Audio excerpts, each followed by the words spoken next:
Hey viewers, Tanvi this side. Last lecture में हम लोगों ने power distribution federalism chapter 10th class का फेडरलिज्म चैप्टर का पावर डिस्ट्रीब्यूशन टॉपिक डिस्कस किया था, राइट? अब हमारा आज का टॉपिक है हाउ इज फेडरलिज्म प्रैक्टिस्ड। तो आज हम डिस्कस करेंगे कि किस तरीके से फेडरलिज्म प्रैक्टिस में आया। बट इससे पहले मैं आपको ये बताना चाहती हूँ कि स्पेशल केस था JNK का, बट पहले था, आज नहीं है, राइट?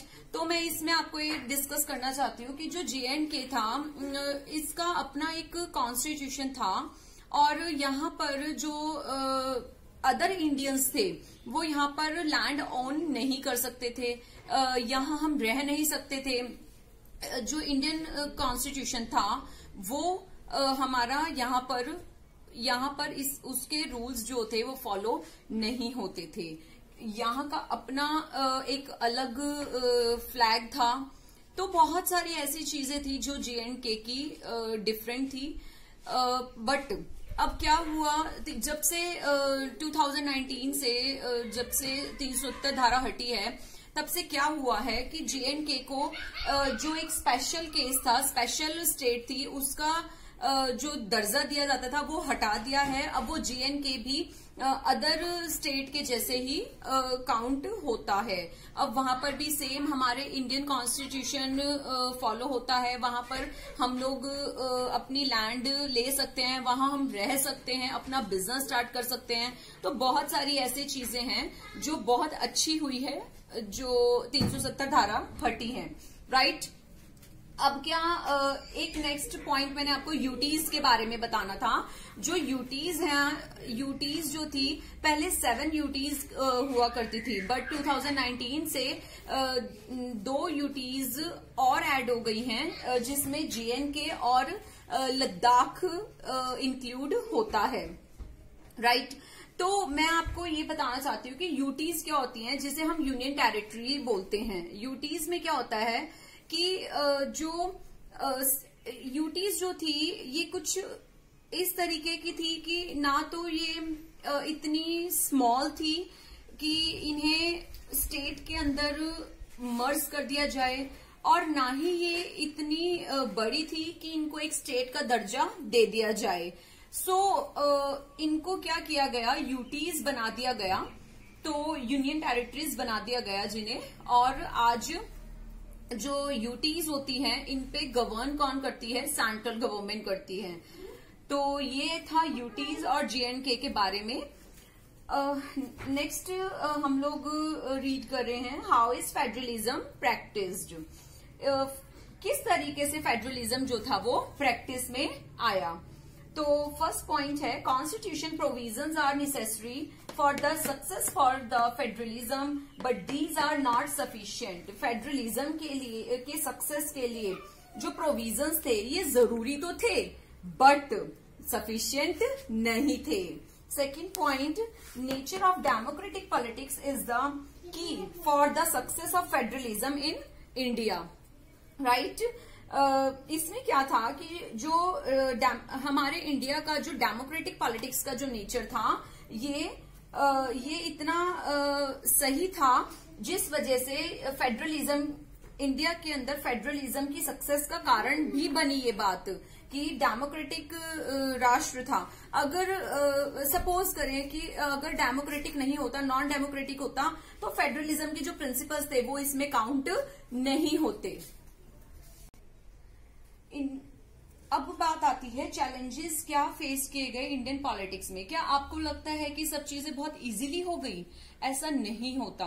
क्या जो हमारे लीडर्स थे उनको कुछ भी फेस नहीं करना पड़ा? नहीं, ऐसा नहीं था। बहुत सारे चैलेंजेस थे जो इंडियन पॉलिटिक्स ने फेस किए। 1947 में जब बहुत सारी ऐसी चीजें थी, इंडियन डेमोक्रेटिक ने बहुत ज्यादा चीजें फेस की हैं। सो फर्स्ट पॉइंट है formation of states on the basis of language. Formation of the states on the basis of language, ठीक है? हमें जो फॉर्मेशन, स्टेट्स की जो फॉर्मेशन थी वो लैंग्वेज के बेस पर की गई, राइट? लैंग्वेज के बेस पे गई जैसे, और इससे क्या हुआ कि इंडिया जो था मोर यूनाइटेड हो गया, ठीक है? तो अब क्या है, बात आती है कि 1947 से बहुत सारी ऐसी स्टेट्स थी जो वैनिश भी हुई और बहुत सारी ऐसी स्टेट्स थी जो फॉर्म भी हुई। तो क्या था कि लैंग्वेज के बेस पर बहुत सारी इसी चीज पर, नेम्स पर, एरियाज पर, बाउंड्रीज पर चेंज होती चली गई। 1947 में लैंग्वेज के बेस पर स्टेट्स फॉर्म की गई, बट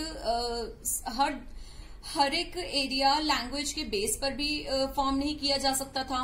सो ज्योग्राफी के बेस पर और ये कल्चर के बेस पर भी क्या किया गया, स्टेट्स को फॉर्म किया गया।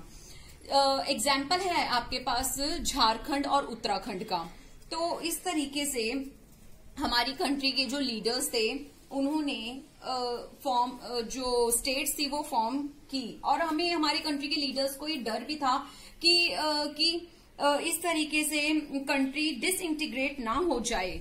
तो इसका नेक्स्ट पॉइंट आपका ये आता है कि language policy was a major challenge.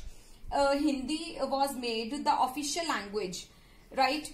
अब एक बात देखिए ना कि हमारा जो इंडिया है, हमारा राष्ट्र जो है वो वहां पर एक धर्मनिरपेक्ष राज्य जिसे बोलते हैं, सेकुलर कंट्री बोला जाता है। यहाँ पर हर एक धर्म के लोग रहते हैं, हर एक लैंग्वेज डिफरेंट हैं, बट फिर भी हम यूनिटी है हमारे अंदर और हम एक साथ रहते हैं।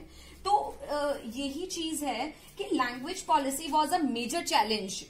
Hindi was made the official language, no language was made a national language.